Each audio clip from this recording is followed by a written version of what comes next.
Hello friends, नमस्कार। आप देख रहे हैं एफके एजुकेशन। आज के इस क्लास में हम बात करने वाले हैं क्लास 10th फिजिक्स प्रकाश का प्रवर्तन, जो है चैप्टर नंबर 1। इसमें प्रकाश क्या है हमने फर्स्ट क्लास में पढ़ चुके थे। आप अगर वो वीडियो नहीं देखें तो वीडियो के डिस्क्रिप्शन में उसका लिंक मिल जाएगा, आप वहाँ से उन वीडियो को देख सकते हैं। उसमें भी आपको बहुत डिटेल्स में पढ़ाया गया है। आज हम देखेंगे, सबसे फर्स्ट देखेंगे प्रकाश की किरण क्या है। यानी प्रकाश तो देख लिए थे, आज देखेंगे कि प्रकाश की किरण क्या है। तो प्रकाश जिस दिशा में चलता है, जिस रास्ता पे चलता है, उस रास्ते को ही हम कहते हैं प्रकाश की किरण। इसको डिफिनेशन में इस तरह से लिख सकते हैं कि प्रकाश के गमन पथ की दिशा को किरण कहते हैं। प्रकाश की गमन पथ की दिशा को किरण कहते हैं। हमें उम्मीद है कि ये समझ में आ रहा होगा कि किरण क्या है, कि प्रकाश की जो गमन पथ की दिशा है उसे हम किरण कहते हैं। किरण के बाद बात आता है कि किरण पुंज क्या होता है या प्रकाश पुंज क्या होता है। तो सबसे पहले देखेंगे किरण पुंज या प्रकाश पुंज। यानी पुंज का मतलब होता है बहुत सारे चीज़ों को एक जगह इकट्ठा होना, यानी मिलना। तो बहुत किरण है तो यानी बहुत सारे किरण को एक जगह मिलना ही किरण पुंज कहलाता है। तो हम इसे डिफिनेशन में इस तरह से लिख सकते हैं कि किरणों के समूह को किरण पुंज कहते हैं। किरण पुंज या प्रकाश पुंज कहते हैं।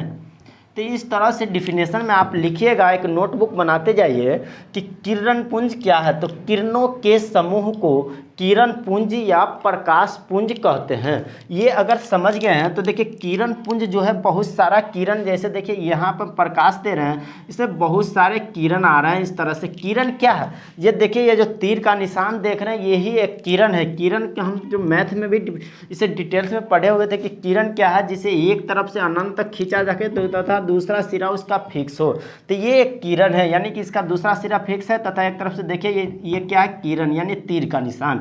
तो किरण को क्या है, उसको जैसे मान लीजिए बहुत सारे किरण एक समांतर दिशा में रहते हैं, बहुत सारे किरण बहुत तरफ से आते हैं प्रकाश और एक जगह मिल जाते हैं। उसके आधार पर किरण को 3 पार्ट में बांटा गया है। किरण पुंज को या प्रकाश पुंज को कितने पार्ट में, यानी 3 पार्ट में, ये याद रखना है। सबसे पहले का हम नाम देंगे समांतर किरण पुंज।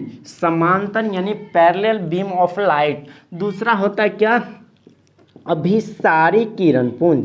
अभिसारी किरण पुंज। और नेक्स्ट तीसरा लिख सकते हैं अपसारी किरण पुंज। अपसारी किरण पुंज। देखिए हम यहाँ पे सिर्फ समांतर लिखे हुए, यानी समांतर किरण पुंज हुआ, अभिसारी किरण पुंज और अपसारी किरण पुंज। अब सबसे पहले हम समझेंगे कि ये समांतर किरण पुंज क्या है। तो समांतर किरण पुंज का डिफिनेशन इस प्रकार से आपको लिखना है कि जिस प्रकाश पुंज या जिस किरण पुंज कि सभी किरणें समांतर हो उसे हम समांतर किरण पुंज कहते हैं। यानी इसे क्या लिखेंगे कि जिस प्रकाश पुंज की सभी किरणें समांतर हो उसे समांतर किरण पुंज कहते हैं। जैसे देखिए ये है समांतर किरण पुंज, ये क्या है, समांतर किरण पुंज, इसकी सभी किरणें क्या है, समांतर है। नेक्स्ट हम देखेंगे अभिसारी किरण पुंज। यानी वैसा किरण पुंज या जिस प्रकाश पुंज की सभी किरणें एक ही बिंदु पर मिलती है उससे अभिसारी किरण पुंज कहते हैं। यानी सभी किरणें यहाँ पे आएगा और यहीं पे मिलेगा, सभी किरणें एक ही बिंदु पर मिलेगा। क्या होगा, सभी किरणें देखिए इस पे जाएगा, यहाँ पे मिल जाएगा, फिर यहाँ से जाएगा यहाँ पे मिल जाएगा, यहाँ से जाएगा यहाँ पे मिल जाएगा, यहाँ पे से आएगा यहाँ पे मिल जाएगा, यहाँ से जाएगा यहाँ पे मिल जाएगा। जब आप लेंस पढ़िएगा तो इसमें देखिएगा किस तरह से अभिसारी हो रहा है। उसके बाद हम पढ़ेंगे अपसारी। देखिए क्या है इसका डिफिनेशन, आप लिख सकते हैं जिस प्रकाश पुंज की सभी किरणें एक ही बिंदु पर मिलती है उसे क्या कहते हैं, अभिसारी किरण पुंज कहते हैं। तो देखिए सभी किरणें एक बिंदु पर मिल रही है। उसका नेक्स्ट क्या है कि जिस प्रकाश पुंज की सभी किरणें एक बिंदु से विभिन्न दिशाओं में फैल जाती है। यानी यहाँ से देखिए ये एक बिंदु है, इससे सभी दिशाओं में फैलना शुरू होगा। क्या होगा, यहाँ से फैलना शुरू होगा। तो इसका मतलब क्या हुआ कि जिस प्रकाश पुंज की सभी किरणें एक बिंदु से विभिन्न दिशाओं में फैल जाती है, क्या हो जाती है, फैल जाती है उसे हम क्या कहते हैं, अभिसारी किरण पुंज। तो देख सकते हैं एक बिंदु है और यहाँ से सभी दिशाओं में प्रकाश पुंज क्या होगा, फैलने लगेगा, इससे हम क्या कहेंगे, अपसारी किरण पुंज। तो उम्मीद है कि हमें ये भी समझ गए होंगे। नेक्स्ट हम यहाँ देखेंगे, नेक्स्ट हमें पढ़ना है क्या, तो अब नेक्स्ट यह देखेंगे कि ये जो प्रकाश के स्रोत हैं, यानी प्रकाश के स्रोत हैं क्या क्या, कौन कौन है जो प्रकाश के स्रोत हैं। तो प्रकाश के स्रोत क्या हैं। तो प्रकाश के स्रोत वे वस्तुएं जो प्रकाश को उत्सर्जित करते हैं वे प्रकाश के स्रोत कहलाते हैं। जैसे देखिए सूर्य क्या है, प्रकाश के स्रोत हैं। तारे क्या हैं, प्रकाश के स्रोत हैं। और नेक्स्ट हम देख सकते हैं क्या, तारे के बाद मोमबत्ती क्या है, प्रकाश के स्रोत हैं। नेक्स्ट हम देखें बल्ब क्या है, प्रकाश के स्रोत हैं। इस तरह से जो भी वस्तुएं हैं वो प्रकाश उत्सर्जित करते हैं वे प्रकाश के स्रोत कहलाते हैं। और देखिए प्रकाश के वैसे वस्तु जो प्रकाश के उत्सर्जित करते हैं, कुछ ऐसे वस्तु जो प्रकाश को नहीं उत्सर्जित करते हैं, वो इसके आधार पर प्रकाश को दो पार्ट में डिवाइड किया गया है, यानी दो पार्ट में बांटा गया है। उस पार्ट के फर्स्ट का नाम देते हैं क्या, परदीप्त पदार्थ, या जिसका दूसरा नाम है दीप्त पदार्थ, या उसे इस तरह से आप नाम लिख सकते हैं, या आत्मदीप्त पदार्थ। ये तीनों एक ही चीज़ का नाम है, एक ही वस्तु का नाम है, या प्रदीप्त बोले या दीप्त बोले या आत्मदीप्त बोलते। और दूसरा इसका नाम देते अप्रदीप्त पदार्थ या अदीप्त पदार्थ, ये भी एक ही वस्तु का नाम है, अदीप्त पदार्थ। अब सबसे पहले समझेंगे प्रदीप्त पदार्थ क्या है।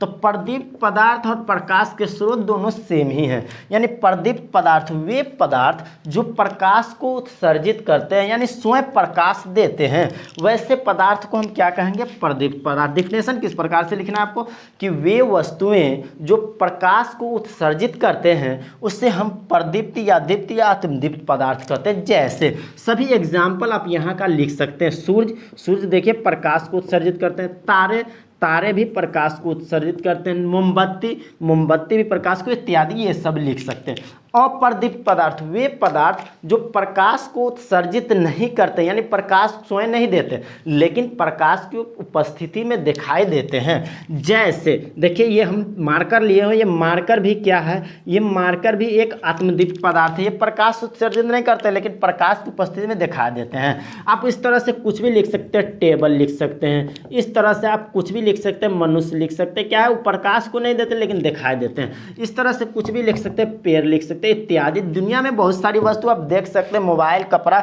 ये सब क्या प्रकाश उत्सर्जित नहीं करते हैं लेकिन प्रकाश की उपस्थिति में दिखाई देते हैं।